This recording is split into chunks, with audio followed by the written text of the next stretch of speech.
आज हम पढ़ेंगे आपके लेसन के आखिरी के दो टॉपिक्स, जो है पहला ग्रेविटेशनल पोटेंशियल एनर्जी और दूसरा है एस्केप वेलोसिटी। ठीक है, तो सबसे पहले देखते हैं ग्रेविटेशनल पोटेंशियल एनर्जी। यहाँ पे है, we have studied potential energy in the last standard, यानी कि पिछले स्टैंडर्ड में हमने पढ़ा था that the energy stored in an object because of its position और state is called as potential energy. ठीक है, ये पोटेंशियल एनर्जी का डेफिनेशन है। The energy stored in an object because of its position और state is called as potential energy. Okay, फिर उसके बाद है, this energy is relative and increases as we go to the greater heights from the surface of the earth. यानी कि जो अर्थ का surface है नीचे, मतलब अर्थ जो है यहाँ से अगर हम ऊपर की तरफ यानी कि कहीं पे माउंटेन पे चढ़ते हैं या कहीं पे चढ़ते हैं तो ये एनर्जी जो है वो इंक्रीज होती रहती है। ठीक है, तो उसके बाद है, we had assumed that potential energy of an object of mass m at a height h from the ground is mgh and on the ground it is 0। Okay, तो यहाँ पे बताया है कि जो ग्राउंड पे अगर हमारी जो एनर्जी होती है वो 0 होती है, पर अगर हम हाइट पे जाते हैं तो एनर्जी बढ़ जाती है। ठीक है, उसके बाद है, when h is the small compared to the radius r of the earth we can assume g to be constant and can use the above formula, यानी कि m इंटू जी इंटू एच, ये फॉर्मूला हम use कर सकते हैं अगर h small है radius से तो। ओके, अगर हाइट जो है हमारा वो रेडियस से छोटा है तो हम फॉर्मूला का यूज़ कर सकते हैं। But for large values of h, यानी कि अगर हाइट हमारी बहुत ऊपर है, रेडियस से भी बड़ी है, the value of g decreases with increase in h, यानी कि जो वैल्यू ऑफ g होगी वो कम होगी जैसे जैसे हाइट हमारी बढ़ती जाएगी, जैसे जैसे हम ज़्यादा ऊपर जाते जाएंगे। So for an object at infinite distance from the earth the value of g is 0, यानी कि इनफाइनाइट पहुँचने के बाद जो द वैल्यू ऑफ g हो जाएगी ग्रेविटेशन वो 0 हो जाएगी। And earth's gravitational force does not act on the object, यानी कि जब हम इनफाइनाइट पे पहुंच जाएंगे तो अर्थ का जो ग्रेविटेशनल फोर्स है वो एक्ट नहीं करेगा, यानी कि उसको खींचेगा नहीं ऑब्जेक्ट को अपनी तरफ। ठीक है, तो इसलिए जब बहुत ऊपर चला जाता है कोई भी चीज़ तो वो अर्थ के ग्रेविटेशनल फोर्स से बाहर हो जाता है, इसलिए वो उसको अपनी तरफ अट्रैक्ट नहीं करती किसी भी ऑब्जेक्ट को। Okay, so it is more appropriate to assume the value of potential energy to be 0 there, यानी कि वहाँ पे हम अप्रोप्रिएटली बोल सकते हैं कि जो पोटेंशियल एनर्जी की वैल्यू है वो 0 होगी। दस for similar smaller distance Heights the potential energy is less than 0, यानी कि जो छोटे डिस्टेंसेस होते हैं वहाँ पे हाइट और पोटेंशियल एनर्जी जो है वो 0 से भी कम होती है, यानी कि 0 के बाद पहले तो नेगेटिव होता है, इसलिए 0 से कम यानी कि it is negative, right. So when an object is at height h from the surface of the earth its potential energy is -gmm/r+h। अभी तक हमने देखा था पॉजिटिव में, यानी कि gmm/r+h, अभी यहाँ पे माइनस लग गया है उसके साथ। ठीक है, here m capital M and capital R are the earth's mass and radius, यानी कि जो कैपिटल M है यहाँ पे ये मास है और कैपिटल R जो दिख रहा है यहाँ पे वो रेडियस है। ओके, सो अभी हमने ये देख लिया ग्रेविटेशनल पोटेंशियल एनर्जी और आपको समझ में भी आ गया होगा। अभी हम देखेंगे एस्केप वेलोसिटी। सो ये है आपका एस्केप वेलोसिटी, देखते हैं क्या है इसमें। So we have seen then when a ball is thrown upward its velocity decrease but because of the gravitation of earth, यानी कि जब बॉल को ऊपर की तरफ फेंका जाता है तो उसकी वेलोसिटी जो है वो कम हो जाती है ग्रेविटेशन ऑफ अर्थ की वजह से, यानी कि जो अर्थ का ग्रेविटेशन है उसकी वजह से। और जब तक वेलोसिटी कम नहीं होगी तब तक वो बॉल नीचे नहीं आएगी, इसलिए अर्थ का जो ग्रेविटेशन है वो उसकी वेलोसिटी कम कर देता है, डिक्रीज कर देता है। So the velocity become 0 after reaching a certain height, यानी कि जिस हाइट तक वो ऊपर जाता है वहाँ पे पहुँचने के बाद उसकी जो वेलोसिटी है वो 0 हो जाती है, तभी वो नीचे आता है, अदरवाइज वो नीचे नहीं आएगा, राइट। तो after that the stone starts falling down, यानी कि जो ऑब्जेक्ट रहेगा, जो स्टोन रहेगा वो नीचे आने लगेगा। ठीक है, its maximum height depends on it's initial velocity, यानी कि जो मैक्सिमम हाइट है वो उस ऑब्जेक्ट के इनिशियल वेलोसिटी पे डिपेंड करता है। ओके, उसके बाद है according to Newton's third equation of motion, यानी कि जो न्यूटन का थर्ड इक्वेशन ऑफ मोशन है v² is equals to u² plus 2as।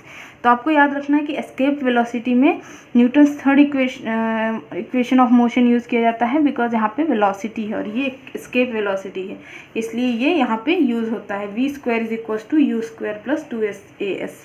तो यहाँ पे v जो है वो फाइनल वेलोसिटी है, that is 0, and a is equals to -g।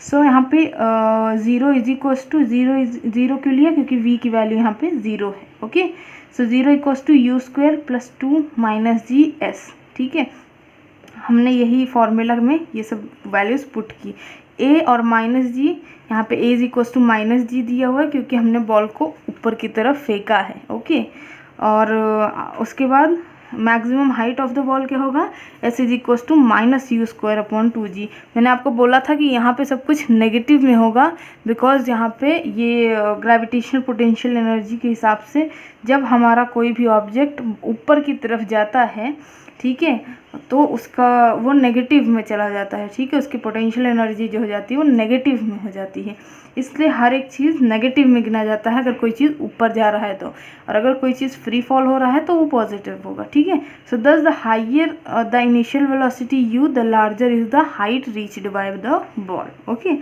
तो जितना इनिशियल वेलोसिटी ज़्यादा होगी उतना ही ऊंचा बॉल जाएगा ऊपर तक। So the reason for this is that higher the initial velocity the ball will oppose the gravity of the earth, यानी कि जितना ही ज़्यादा इनिशियल वेलोसिटी होगी अर्थ की ग्रेविटी को वो बॉल जो है अपोज कर पाएगा, यानी कि उसके बॉल उसका जो ग्रेविटेशन पावर है उसको थोड़ा सा कम कर पाएगा और वो और ऊपर जा पाएगा। So more and larger will be the height to which it can reach, यानी कि उस हाइट जितना वो रीच करेगा वो ज़्यादा हो जाएगी इनिशियल वेलोसिटी अगर ज़्यादा रही तो। We have seen above that the value of g keeps decreasing as we go higher above the earth.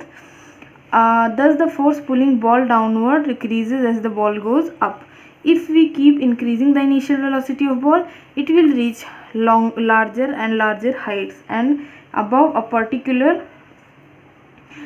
value of initial velocity of the ball is able to overcome downward pull by the earth and can escape the earth forever and will not fall back on the earth। यानी कि यहाँ पे बोला है कि अगर जो initial velocity है उसकी, मतलब अगर जो उसका हाइट है वो बहुत ज़्यादा हो गया, अगर वो एक लिमिट के बाहर चला गया तो वो कभी भी वापस लौट के नहीं आएगा, मतलब it will never fall back. Okay, so इसलिए this velocity is called as escape velocity, यानी कि वो जो लिमिट होती है अर्थ के ग्रेविटेशनल फील्ड की, उसके बाहर जाने के बाद कोई चीज़ वापस नहीं आती है। ठीक है, उसके बाद उसे फोर्स के साथ ही वापस लाना पड़ सकता है, खुद के साथ वो ग्रेविटी के थ्रू तो वो वापस नहीं आएगी। Okay, so we can determine its value by using the law of conservation of energy as follows, यानी कि लॉ ऑफ कंजर्वेशन यहाँ पे हम लगा सकते हैं। So an object going vertically upward from the surface of the अर्थ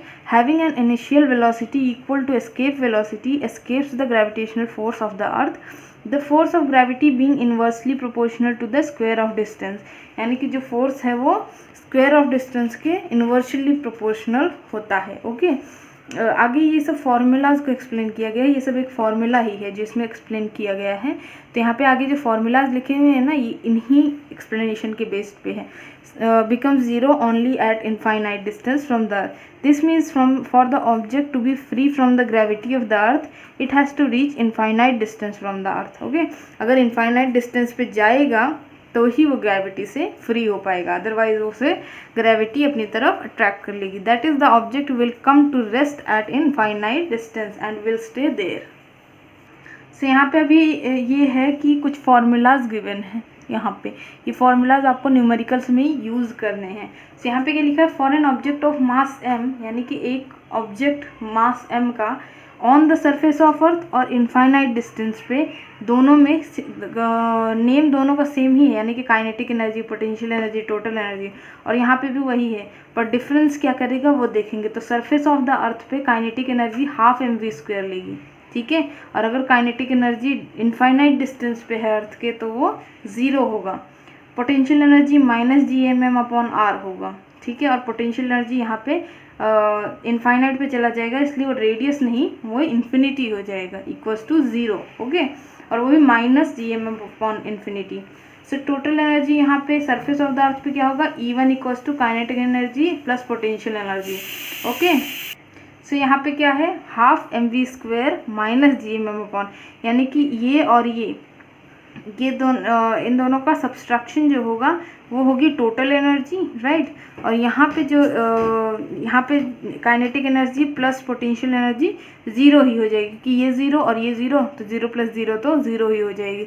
इसलिए infinite distance पे सब कुछ 0 होता है, और यहाँ पे ये जो फार्मूलाज हैं ये अप्लाई होंगे। तो आपको कंडीशन चेक करनी है न्यूमेरिकल की, और उसी के बेसिस पे ये फार्मूलाज अप्लाई करने हैं। आगे देखते हैं क्या है। सो यहाँ पे क्या है, from the principle of conservation of energy E1 = E2, यहाँ पे कंजर्वेशन ऑफ एनर्जी बताया है, तो एनर्जी 1 = एनर्जी 2।